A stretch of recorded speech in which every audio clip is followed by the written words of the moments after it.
kita kalau sudah dapat uang, yang ada dalam pikiran kita itu adalah kita nabung dulu.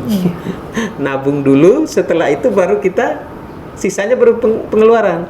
Tapi anak-anak muda ya, khususnya kita di Sika ini, yang saya lihat sebagian besar ketika mereka mendapatkan uang, yang mereka pikirkan akan belanja dulu, setelah sisanya menabung. Itu keliru.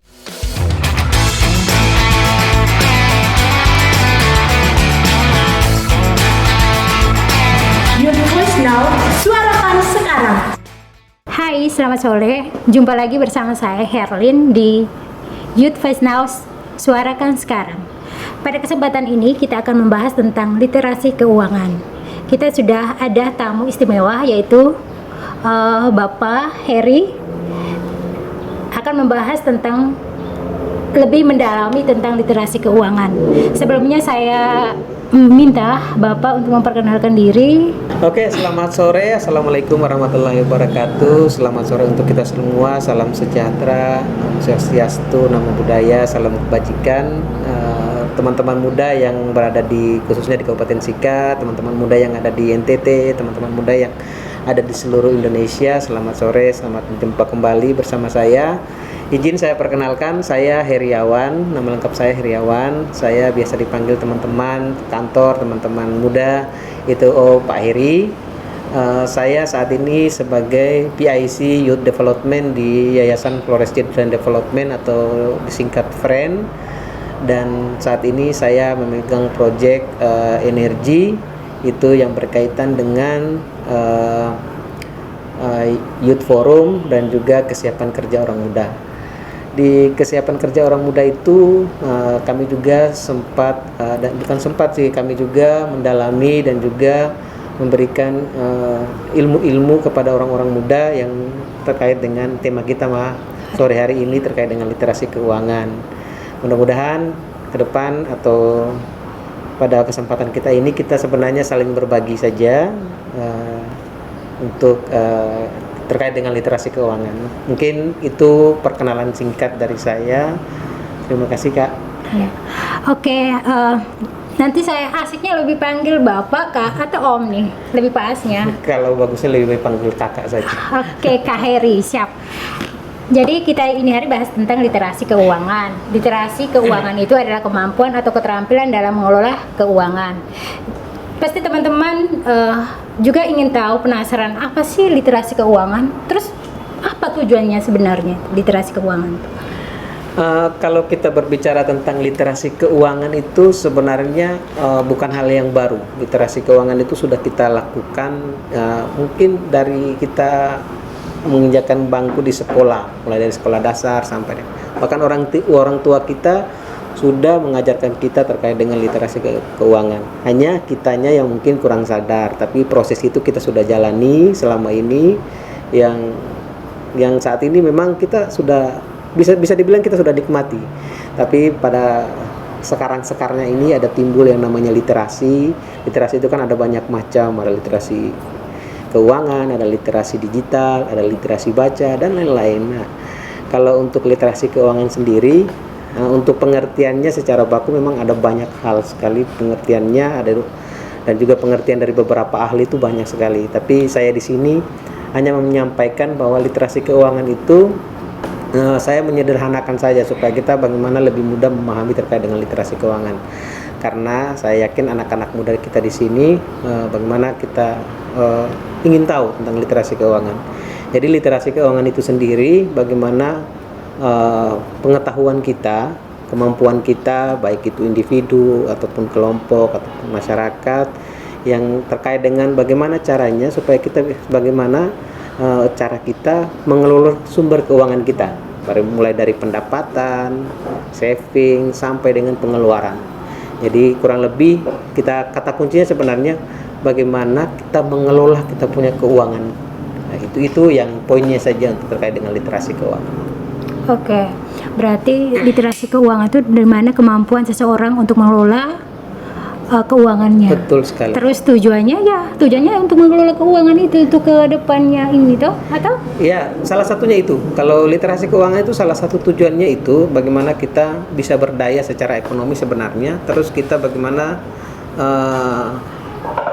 apa yang mau kita inginkan, apa yang menjadi cita-cita kita, apa yang menjadi tujuan kita, apa juga menjadi mimpi-mimpi kita, khususnya khususnya ke hal-hal yang bersifat dengan finansial ataupun hal lain, itu bisa kita tercapai. Itu salah satu yang paling penting. Tanpa literasi keuangan, tanpa literasi apa yang mau kita inginkan itu Tidak. pasti bukan pasti, tapi kemungkinan kecil atau kecil kemungkinan kita untuk bisa mencapainya. Jadi dengan literasi saya yakin apa yang mau jadi kita inginkan, apa yang menjadi tujuan kita, apa yang menjadi cita-cita kita, insya Allah bisa tercapai. Berarti literasi keuangan itu sangat sebagai pendukung begitu ya? Iya, betul sekali. Oke Kak, apakah dalam literasi keuangan itu mungkin ada indikatornya atau ada tidak Kak? Sebenarnya kalau berbicara tentang indikator, semuanya itu pasti, segala sesuatu pasti ada indikatornya. Apa yang menjadi indikatornya? Nah, literasi keuangan itu salah satu indikatornya, itu bagaimana kita sudah bisa mengelola kita punya. Nah, indikator salah satunya itu yang paling sederhana itu adalah apakah kita sudah bisa mencatat kita punya, mulai dari pemasukan sampai dengan kita pengeluaran. Terus bagaimana, apakah kita sudah punya buku tabungan atau belum? Ya, itu salah satu indikator-indikator kecil yang sebenarnya yang kita lupakan atau mungkin yang terlewatkan untuk sebagian besar anak-anak muda. Tapi kalau anak-anak muda yang sudah familiar dengan kegiatan hal-hal yang berkaitan dengan literasi keuangan, itu mereka sebenarnya sudah lakukan. Jadi di sini sebenarnya literasi keuangan itu saya tidak mengajarkan hal yang baru, tapi kita lebih mempertegas saja supaya orang-orang muda lebih memahami lagi terkait dengan literasi keuangan. Oh, berarti di sini literasi indikatornya di mana orang-orang muda tuh kan langsung ke poin orang muda ya. Jadi lebih harus lebih memahami dari segi pengetahuannya, dia punya kemampuannya dan dia kepercayaannya seperti apa begitu. Siap. Oke. Ada tidak ya yang literasi itu maksudnya untuk mempengaruhi literasi keuangan tuh ada tidak? Ada. Seperti Bagaimana? apa begitu? Kalau yang bisa mempengaruhi orang supaya mereka bisa punya pemahaman terkait dengan atau punya pemahaman sekaligus mengimplementasi terkait dengan literasi keuangan, pasti ada hal-hal. Contohnya yang saya memberikan contoh ke diri saya sendiri. Contohnya yang bisa kita mempengaruhi itu adalah bagaimana kita menentukan kita punya tujuan hidup. Itu yang paling penting. Terus yang berikut adalah bagaimana kita untuk step-step untuk mencapai cita-cita. Itu salah satunya. Terus bagaimana kita untuk mencapai keinginan-keinginan ataupun kebutuhan-kebutuhan kita. Itu yang mempengaruhi sekali supaya kita bisa harus lebih banyak belajar terkait dengan literasi keuangan. Kita kalau memiliki pemahaman terkait dengan literasi keuangan, pastinya kita harus sudah bisa mengelola kita punya sumber-sumber atau keuangan kita, bukan sumber-sumber mata, keuangan kita selalu bisa mengelola. Seperti saya bilang begini, tadi dari awal saya sudah sampaikan bahwa uang kalau sudah masuk atau sudah kita mulai dari bagaimana kita mau mencari uang atau bagaimana sumber pendapatan kita sampai dengan pengeluaran kita, tapi kalau kita tidak memanage dengan baik atau kita tidak mengelolanya dengan baik, pasti kita akan mendapat hal-hal risikonya adalah kita juga tidak bisa mencapai kita punya apa yang mau kita inginkan. Terus kalau kita bisa memanage dengan baik, pasti keuangan kita juga bisa kita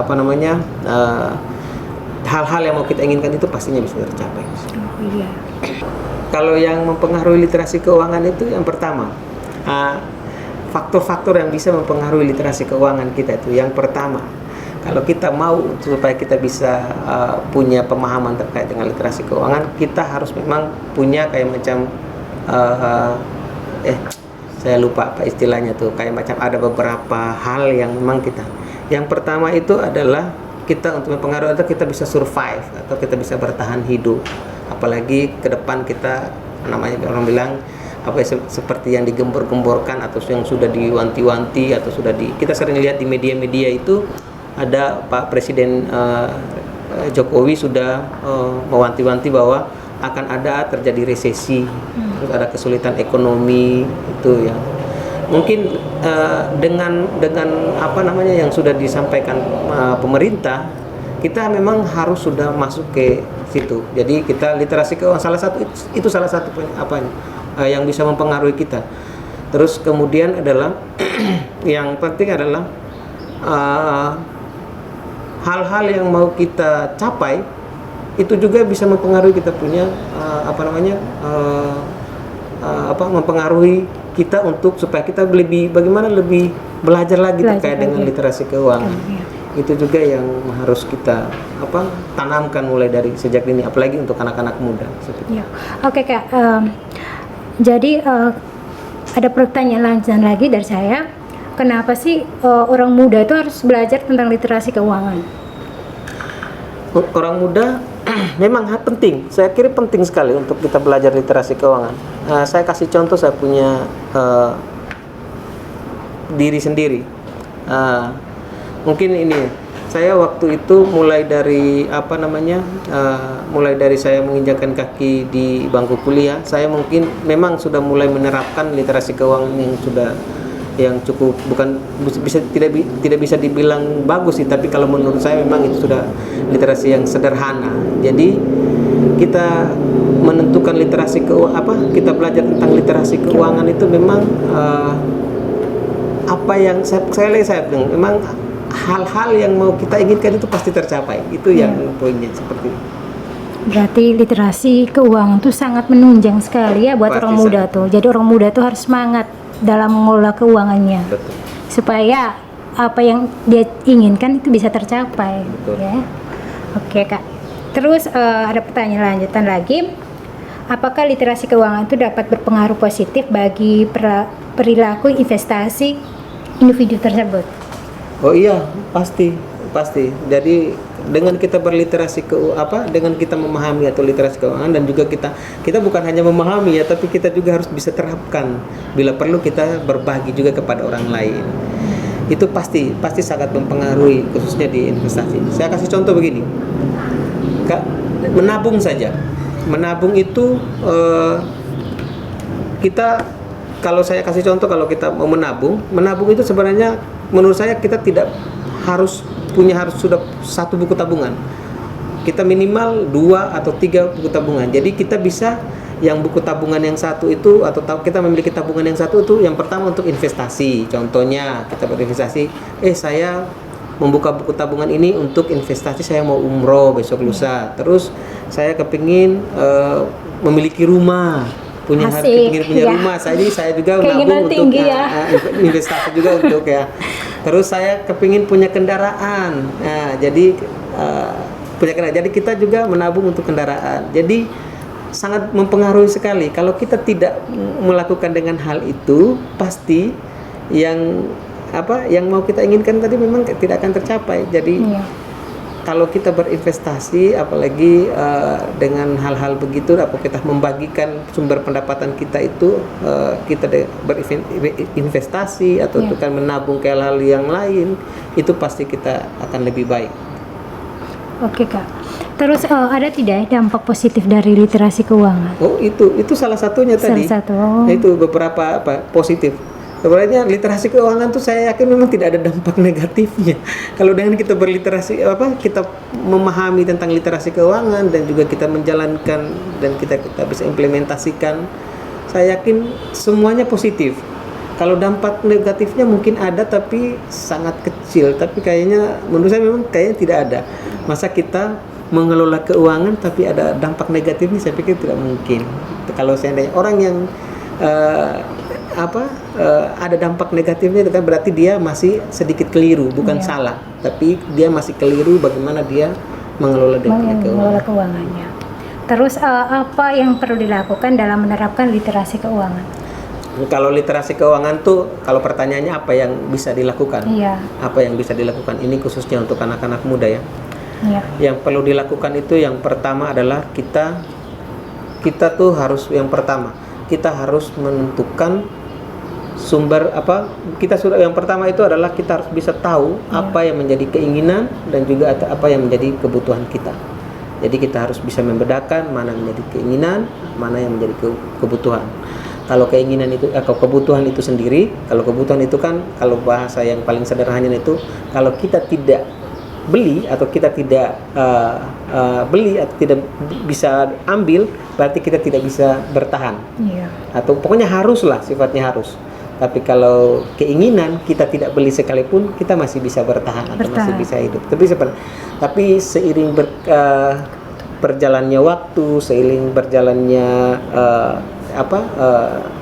perkembangan teknologi sekarang, memang mempengaruhi juga. Salah satunya kita kasih contoh di handphone. Kalau handphone itu kan bisa jadi kebutuhan dan bisa jadi juga keinginan. Kapan menjadi kebutuhannya, kapan juga bisa menjadi keinginan. Tergantung kitanya. Kalau kita menggunakan handphone itu bisa contohnya untuk kita jualan ataukah kita gunakan untuk mengerjakan tugas. Nah, itu akan bisa menjadi kebutuhan. Tapi kalau handphone itu, smartphone itu kita hanya gunakan untuk main game, terus untuk buka-buka hal-hal yang kurang bagus, pasti itu sebenarnya bukan sebagai menjadi kebutuhan, tapi itu hanya menjadi keinginan. Kita. Berarti harus bisa membandingkan kebutuhan dengan keinginan. Bukan membandingkan, kita bisa menentukan mana yang menjadi kebutuhan kita, yang mana yang menjadi keinginan kita. Untuk pengeluaran kita harus meminimal begitu ya, kebutuhan dengan keinginan begitu, supaya terkontrol. Salah satunya itu, satunya. Itu baru salah satu. Masih banyak lagi. Nah, kenapa saya bilang salah satu? Begini. Yang lainnya juga tuh bagaimana kita melihat kayak macam itu, kita kebutuhan dan keinginan kita sudah bisa menentukan mana yang lebih prioritas. Kita lebih prioritas duluan. Terus yang berikut pengeluaran kita juga. Pengeluaran kita sudah harus melihat mana yang lebih berguna, terus mana yang kurang berguna bisa kita rem, itu juga yang benar. Terus yang berikut adalah bagaimana saya itu begini, saya pasang rumus sendiri. Kalau dalam prinsip hidup saya pasang rumus sendiri. Kalau literasi keuangan banyak rumusnya sebenarnya, tapi saya pasang rumus sendiri itu. Saya punya rumus itu begini. Kalau untuk literasi keuangan, rumusnya saya atau saya bilang itu rumus menabung. Rumus menabung yang saya buat sendiri itu adalah pendapatan dikurangi dulu tabungan. Setelah itu sama dengan pengeluaran. Artinya begini, kita kalau sudah dapat uang, yang ada dalam pikiran kita itu adalah kita nabung dulu. Nabung dulu, setelah itu baru kita sisanya baru pengeluaran. Tapi anak-anak muda ya, khususnya kita di Sika ini, yang saya lihat sebagian besar ketika mereka mendapatkan uang, yang mereka pikirkan akan belanja dulu, setelah sisanya menabung.